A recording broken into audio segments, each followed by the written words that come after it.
Glory be to the Father, Son, and the Holy Spirit. Dearly beloved ones, today we shall deal with a small topic, that is verses 16 to 21 of chapter 6 of St. John's Gospel, where we see Jesus walking on the rough seas. As we know, this passage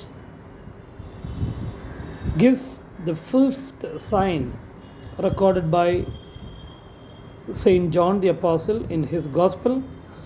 And as I told you in the previous session, this chapter parallels the story of the Passover and Exodus of Israel from Egypt in several ways. Moving to the passage, we see in verses 16 and 17, the disciples, after the feeding of the 5,000, the disciples go out on the Sea of Galilee. Now, when evening came, his disciples went down to the sea, got into the boat, and went over the sea towards Capernaum. And it was already dark, and Jesus had not come to them. Saint Matthew and Saint Mark tell us that Jesus made his disciples get into the boat. They set off across the Sea of Galilee because Jesus told them to do it. In Mark 6 verse 45 we read, Jesus compelled. The Greek word is anankazo, A-N-A-N-K-A-Z-O. So Jesus compelled anankazo, his disciples, to embark and to go back across the lake. Perhaps he saw that they were being infected with the crowd's excitement. And we see that it was already dark, and as we know, several of the disciples were fishermen, and all of them were accustomed to fishing in this very lake. When they got in the boat, the thought of rowing across the lake at night did not actually concern them at all. And we read, Jesus had not come to them. This actually was the second time Jesus dealt with his disciples on a stormy sea of Galilee. In the first storm, we read it in St. Matthew's Gospel, chapter 8, verse 24. Jesus there was present with them in the boat, and he rebuked and calmed the storm. In this storm, Jesus asked his disciples to trust his unseen care and concern for them. And we read in verse 18 that the wind disrupts their effort to cross the sea. Then the sea arose because a great wind was blowing. The wind alone was bad enough, but the wind also whipped up the waters, making for troublesome seas. The Sea of Galilee was, and also now also it is well known for its very sudden and violent windstorms that quickly make the lake very dangerous. And scholars opine that the Sea of Galilee is 600 feet below sea level in a cup-like depression among the hills. Those who have visited the Holy Lands might have a first-hand experience of this in the Lake of Galilee. When the sun sets, the air cools, as we know, and as the cooler air from the west rushes down over the hillside, the resultant wind churns the lake. Since the disciples were rowing towards Capernaum, they were heading into the wind. Consequently, they made very little progress. Now, in verse 19, we see Jesus comes to his disciples walking on the water. So, when they have rowed about 3 or 4 miles, they saw Jesus walking on the sea and drawing near the boat, and they were afraid. In the first storm upon the Sea of Galilee, the disciples were terrified. We see that in Matthew 8:25 to 26. In the beginning of the second storm, now they were more frustrated than afraid. Jesus told them to row across the lake, and despite their hard work, they seemed to make little progress. In Matthew 14, verse 25, we read that this happened in the fourth watch of the night, which means the timing should be between 3 o'clock and 6 o'clock in the morning. So they rowed hard for perhaps 6 to 8 hours and had only come a little more than halfway across the lake. That is only 3 or 4 miles. We have a different opinion here in William Barclay. I will come to that later. As I told you, that is, the disciples were in this place of frustration at the will of Jesus, doing exactly what he told them to do. In Mark chapter 6, verse 48, we read that Jesus watched the disciples as they rowed across the lake. His eyes were always upon them, even though he was on the hilltop. They were in the will of Jesus and they were watched by Jesus, yet they were working hard in frustration all the time. William Barclay nicely puts it, upon the hillside, Jesus had prayed and communed with God as he set out the silver moon, because he says it's silver moon because we see it is the season of Passover, and during Passover it will be full moon. And as he set out, the silver moon had made the scene almost like the daylight. And down on the lake, he could see the boat with the rowers toiling at the oars. He had not forgotten. He was not too busy with God to think of them. So he is on the mountain while we are on the sea. The stable eternity of heavens holds him. We are tossed on the restless mutability of time over which we toil at his command. This is a comment from Maclaren. Coming back, the disciples saw Jesus walking on the sea and they were afraid. Mark chapter 6 verses 49 and 50 says, the disciples were afraid because they thought Jesus walking on the water was a ghost or a spirit. Additionally, Mark adds the remarkable detail that Jesus meant to pass by them, that is, overtaking them, as though he had wished that the mere vision of himself should prove sufficient support and assurance to them. The disciples were not ready for any kind of supernatural help. They knew what Jesus commanded them to do and they set out to do it, but without any direct help from Jesus. So they were surprised and afraid to see supernatural help coming to them. Jesus also gave them reasons and reminders to trust his supernatural help. Undoubtedly, they took with them at least some of the 12 baskets of leftover bread, yet they were still shocked when the supernatural help came to them on the sea. Jesus said to them, "It is I, do not be afraid." We know this statement, "it is I," in Greek is egoemi. I have told you at the very introductory part, we see this phrase repeatedly in St. John's Gospel, which is translated as I am. The 7 I ams in St. John, we will come across that.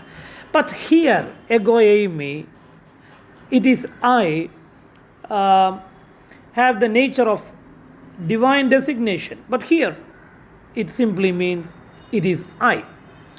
Jesus says, do not be afraid. He came to bring supernatural help and comfort to his disciples. His presence gave them what they needed, even though he came in an unexpected way. Then we read, they willingly received him into the boat, and immediately the boat was at the land where they were going. Here comes Barclay's explanation. Again, hold on, I will come to that. They willingly received him into the boat. The implication was that Jesus would not come unless he was willingly received. In our boat of life also, the same thing happens. He will not come to our boat if he was not willingly received. He needs our permission. He needs our cooperation. Then only he will come into our boat. We read this in St. Luke chapter 5 also, where Jesus seeking permission to Simon Peter to get into his boat to speak to the people who are gathered to listen to him. So even walking on the Sea of Galilee, Jesus waited to be welcomed by his disciples. And we see immediately the boat was at the land where they were going. This was a remarkable miracle. The work that was so frustrating a few moments before suddenly was divinely accomplished. They were trying very hard to reach the shore for many hours, but they progressed very little. But now suddenly they see they are on the shore. It's remarkably a miracle. A commentary says, from this detail given by John, it is inferred that the boat seemed to move automatically without sail or oar in obedience to his will, so that without effort of the disciples or crew, it quickly passed over the remaining distance and came to shore. One could say that Jesus rescued his disciples from frustration and futility. Jesus wants us also to work hard, but he never wants us to work in futility. Their work had not been a waste, but it waited for the divine touch and power and the divine presence. Such a remarkable miracle was helpful for the disciples, especially because Jesus had just refused an offer to be recognized as a king Messiah. This assured them that he was full of divine power, even though he did not claim a throne according to the popular expectation. And we have just read in verse 15, therefore, when Jesus perceived that they were about to come and take him by force to make him king, he departed to the mountain and by himself alone. So, even though he refused to become a king, he proved himself that he is full of divine power. He is in complete control of the whole nature. Now, Jesus brings them to their destination miraculously. How far they were from the place at which they landed when our Lord came to them, we know not, but the evangelists seem to speak of their sudden arrival there as an extraordinary and miraculous thing. Now, as promised, coming back to Barclay, he gives another version to this sign. I will read out from his commentary. Barclay says, we must remember two facts. At the north end, the lake was no more than 4 miles across. And John tells us that the disciples had rowed between 3 and 4 miles. That is to say, they were very nearly at their journey's end. It is natural to suppose that in the wind they hugged the shore of the lake, seeking what shelter they might find. That is the first fact, and now we come to the second. They saw Jesus, as the King James Version and the RSV, Revised Standard Version, have it. They saw Jesus walking on the sea. And the Greek phrase used there is epi tes thalasis. Epi tes thalasis, which is precisely the phrase used in John chapter 21 verse 1, where it means that Jesus was walking on the seashore. Remember, it is not on the sea.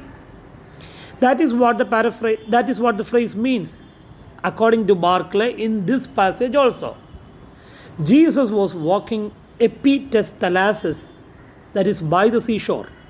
The toiling disciples looked up and suddenly saw him. It was all so unexpected. They had been bent so long over their oars that they were alarmed because they thought it was a spirit they were seeing. Then across the waters came that well-loved voice, "It is I, don't be afraid." They wanted him to come on board. The Greek most naturally means that their wish was not fulfilled. Why? Remember, the breadth of the lake was 4 miles, and they had rowed about that distance. The simple reason was that before they could take Jesus on board, the boat grounded on the shingle and they were there. This is the explanation given by Barclay. We take it or disregard it, it's up to us. But this is actually mentioned here as a sign. Some miraculous work had happened here. Whether Jesus walked on the sea or whether he was walked on the seashore doesn't matter. A miracle of the disciples coming suddenly to the seashore occurred. And in the Orthodox tradition, we put more weightage to the fact that Jesus walked on the sea, and that is why we refer it back to, or we connote it to, the Old Testament incident of Moses and the Israelites passing the Red Sea. Jesus invites the new Israel to cross the Red Sea along with him. He is watching us. His eyes is always upon us, even though he is far away on the mountaintop. May our good God be with us in all the stormy winds, and let us welcome him willfully into our lives. May God bless us all.